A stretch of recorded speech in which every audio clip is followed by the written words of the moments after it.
edida ma du ko biuso enyama ye na tadi wa ifne me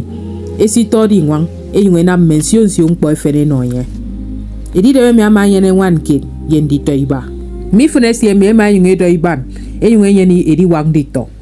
si edida me ekedi de ti owo enyi ki yom ko poso ngubagade ko tun dito isie de dito ifne sie yen tagami dito edida me dito ifne me e mai si sangantre e kangwet ebenge kid ama yungo du pa ke obio emi enya ma sika ebiere didem ndi benge mkpo kpukpuruse edide ama no mi fune si uyo ete ana mmo eno ebenge mkpo kpukpurusen eke nye dedi esire ebiere imo kpukpuru mi korosie ema nyime enywe sika iso enamtre esira ma na mebenge tieti ana ma yama sika ado kpukpurusen ma yaka kobo udia ada akadia kedi yusen kid ebenge ma yunga da ko yogi nemesat aka ebiere didem ndi benge mkpo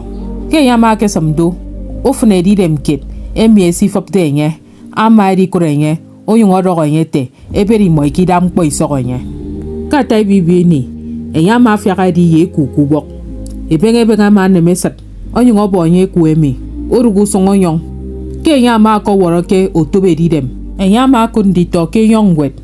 ndito mi ma efege benenye enywe bubenye se nya kamade enyama yare kuemi nya kakamade ono ye no fremi okobob de kuemi ete atat ma si ubang po inommo me yene mi atatare kuemi mi tatke awawa rugi koremi okosiore ekprede me esie anyan ama afro woro oyun okongo yene mi owood ebenge yendito mi ekeda dese imai fo enyun etuwa yere tieti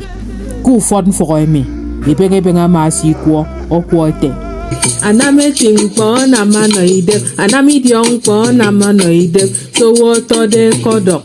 aname tingpo na manoide manami diongpo na manoide so woto de kodok